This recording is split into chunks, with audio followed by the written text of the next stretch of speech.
अस्सलाम वालेकुम, welcome to our channel. नाज़रीन, इस वीडियो में आप जानेंगे कि वज़ीर आज़म हाउस पहले भी तारीख में कब कब बक किया गया, उसकी जासूसी करने की कोशिश कब कब की गई और वज़ीर आज़म हाउस की सिक्योरिटी के SOPs असल में हैं क्या। इस वक्त पाकिस्तान में ऑडियो लीक एक सबसे बड़ा मुअम्मा बनी हुई है। अवाम जानना चाहते हैं कि आखिर PM हाउस में ये सब करने वाला कौन है, किसने रिकॉर्डिंग्स की और किस तरह से ये हैकर्स तक पहुँची। लेकिन उससे भी ज्यादा अवाम ये जानना चाहती है कि आखिर इन ऑडियो लीक्स में है क्या। इन सियासतदानों के असल और मकरू चेहरे अवाम देखना चाहती है। हैकर्स की जानिब से जुम्मे के दिन तक का टाइम दिया गया है और हैकर का ये कहना है कि वो माली फायदे या किसी भी लेन देन, किसी भी तरह के मफाद के लिए नहीं, बल्कि पाकिस्तानी अवाम और पाकिस्तान की बेहतरी के लिए ये ऑडियो जुम्मे के दिन रिलीज कर देगा। पाकिस्तान के मौजूदा हुक्मरान बेशर्मी और ढिठाई की आखिरी हदों पर पहुँचे हुए हैं। उन्हें इस बात की फिक्र ही नहीं कि किस तरह की ऑडियो लीक होगी। वफाकी वजीर दाखिला राना सनाउल्लाह और वजीर आजम शहबाज शरीफ का कहना है कि ये कोई ऐसा खतरनाक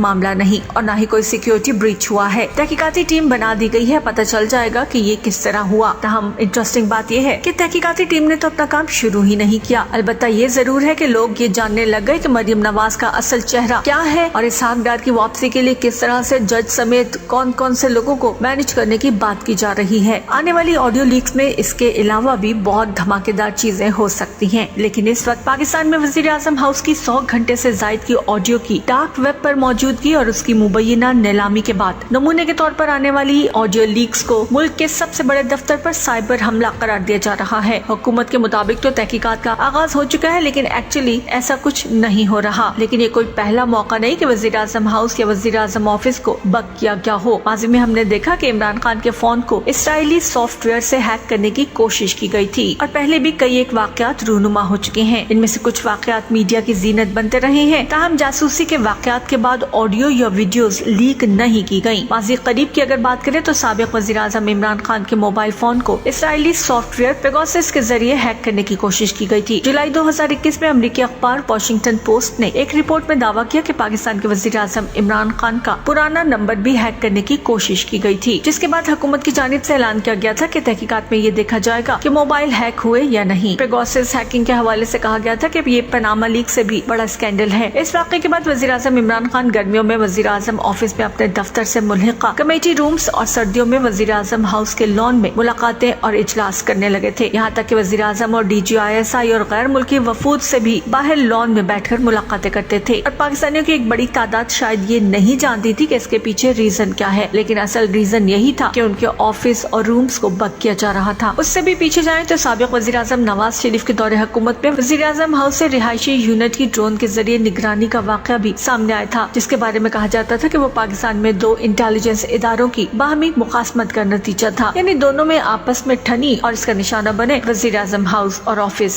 यूसुफ रजा गिलानी के दौरे हुकूमत की बात करें तो वजीर आजम हाउस की जासूसी की उस वक्त भी बहुत कोशिशें हुई। उस वक्त के वजीर दाखिला रहमान मलिक ने कायमा कमेटी के इजलास में इंकशाफ किया था कि पाकिस्तान में गैर मुल्की सिफारत खाने रेड जोन में वाक़ हर अहम दफ्तर में होने वाले इजलास को बक करने की सलाहियत रखते हैं और हम इसे रोकने की सलाहियत भी नहीं रखते। इंटेलिजेंस ब्यूरो हुक्काम के मुताबिक यूसुफ रजा गिलानी के दौर में उनके घर और दफ्तर के कोने कोने को मुतादिद बार डीबक किया गया था। उन्हीं के दौरे हुकूमत में 2 मरतबा विफाकी काबीना का इजलास कुछ घंटों के लिए मुलतवी किया गया, क्योंकि IB ने कुछ ऐसी शोओं का पता लगाया था जो काबीना रूम से आवाज कैच करने की सलाहियत रखती थी। बाद में इन्हें डिकोड करके मुतल्लिका मुल्क को आगाह किया गया था, जिसके सिफारत खाने की वजह से ये बगिंग हो रही थी। अगर उससे भी पीछे जाए तो साबिक वजीर आजम बेनजीर भुट्टो के दौर में कई बार ऐसी कोशिशें हुई, लेकिन बेनजीर ने उन्हें सियासी तरीके से हैंडल करके नाकाम बनाया। इस बारे में बेनजीर की करीबी साथी नाहिद खान कहती हैं कि ये सब कुछ तो 1947 से हो रहा है और वजीर आजम तक को नहीं छोड़ा जाता। यकीनन बेनजीर की गुफ्तगू भी टैप की जाती थी और इनको इसका इल्म भी था, लेकिन वो ये बात किसी दूसरे से शेयर नहीं करती थी, हत्ता कि अपने करीबी लोगों से भी नहीं। बेनजीर का तरीकाकार ये था कि वो हर अहम मीटिंग अपने दफ्तर में करती थी और मीटिंग के दौरान इंतहाई फॉर्मल रहकर बात करती थी। वो कोई भी ऐसी बात करने से गुरेज करती थी जिसकी वजह से बाद में उन्हें मुश्किलात का सामना करना पड़े। अगरचे बेनजीर भुट्टो ने कभी वजीर आजम हाउस या ऑफिस के लॉन में कोई मुलाकात या इजलास मुनक्किद नहीं किया था। अगर ये सब कुछ इतना पुराना चल रहा है तो आखिर वजीर आजम हाउस की सिक्योरिटी के SOPs क्या है और क्या ये सिक्योरिटी इस काबिल नहीं कि इन सब चीजों को रोक सके। तो पहले तो ये जान लीजिए कि पाकिस्तान में वजीर आजम हाउस और ऐवान सदर की सिक्योरिटी की जिम्मेदारी इंटेलिजेंस ब्यूरो यानी IB के पास है और इसकी सिक्योरिटी के लिए जदीद SOPs लागू किए जाते हैं। वजीर आजम की फिजिकल सिक्योरिटी के साथ साथ रिहाइश का, दफ्तर, गाड़ियों के अलावा साइबर सिक्योरिटी का अपना निजाम है और हर एक के लिए अलग अलग टीम्स मौजूद होती हैं, जो एक तयशुदा तरीक़ाकार के मुताबिक काम करती हैं। हर अहम मुलाकात से पहले ऑफिस और कमेटी रूम, जबकि हर सफर से पहले गाड़ी की डीबगिंग की जाती है। आमतौर पर यह समझा जाता है कि मेटल या धमाका खेज मवाद की मौजूदगी का पता चला जा रहा है, लेकिन असल में बाज़ डिवाइसेस ऐसी होती हैं जो किसी रिकॉर्डिंग डिवाइस या कैमरे की तलाश में मदद देती हैं, इसीलिए उनके जरिए मुकम्मल जांच की जाती है। इसी तरह वज़ीर आज़म हाउस या वज़ीर आज़म ऑफिस में आने वाले हर फर्द से मोबाइल फोन बाहर ही जमा कर लिया जाता है। अमले के जिन अफराद को सेक्रेटरीट में मोबाइल फोन ले जाने की इजाजत होती है, इनमें से अगर किसी को वज़ीर आज़म के ऑफिस में किसी इजलास के लिए जाना हो तो उन्हें अपना फोन बाहर छोड़ना पड़ता है। जामा तलाशी और सिक्योरिटी दरवाजों का भी तह दर तह निजाम मौजूद है। इसके बावजूद अगर 100 घंटों पर मुश्तमिल ऑडियो रिकॉर्ड हुई है और उसके बाद वायरल हो रही है, तो इस हवाले से आईबी हुक्काम कहते हैं कि कुछ भी कहना क़ब्ल अज़ वक्त है, लेकिन अगर इस दावे में सदाकत है तो ये सिर्फ वही कर सकता है जिसके पास आईबी की सिक्योरिटी टीम को धोखा देने की सलाहियत मौजूद है। नाज़रीन, अब अवाम ये भी जानना चाहते हैं कि हुक्मरान जमात की जानिब से एक दावा जो किया गया था कि तहकीकात शुरू कर दी गई है, तो तहकीकात आखिर पहुंची कहां तक है। पाकिस्तान के वज़ीर दाखिला राना सनाउल्लाह ने ऑडियो लीक्स की तहकीकात का ऐलान करते हुए कहा था कि इसमें तमाम महकमों के हुक्काम शामिल होंगे। आईबी हुक्काम के मुताबिक इब्तिदाई तौर पर तहकीकात का टास्क आईबी को सौंपा गया कि वो देखें कि इनकी सिक्योरिटी को कैसे ब्रीच किया गया है, और अगर जरूरत पड़ी तो इसमें दीगर इंटेलिजेंस महकमों को भी शामिल किया जाएगा। लेकिन बात इससे आगे अभी तक नहीं बढ़ पाई। लगता यूं है कि जैसे हुक्काम को इसमें दिलचस्पी ही नहीं कि ये सिक्योरिटी ब्रीच हुआ कैसे, क्योंकि वो इसे सिक्योरिटी ब्रीच मानने से भी इनकारी है और असल मुद्दे के बजाय मैनेज किए हुए टीवी चैनल्स पर अवाम का ध्यान बटाने के लिए इससे रिलेटेड इधर उधर की बातें हांकी जा रही हैं, और अवाम जो जानना चाहते हैं उसके बारे में हुक्मरान जमात से कोई भी बात करने को तैयार नहीं। न ही DGISPR ने आकर इस सिक्योरिटी ब्रीच के हवाले से वजाहत की है, और न ही मरियम नवाज के ट्विटर से कोई ट्वीट उगला गया है। 22 करोड़ अवाम की उम्मीदें अब हैकर्स से वाबस्ता हो चुकी हैं। सोशल मीडिया पर हैकर्स को अच्छे तरीके से खाने पीने और अपना ध्यान रखने की हिदायत की जा रही है, और इसे रिक्वेस्ट की जा रही है कि वो जुम्मे को ऑडियो लीक करने से पहले मरने की भी ना सोचे। पाकिस्तानी अवाम को इन सियासतदानों के मकरू और असल चेहरे दिखाकर मरे।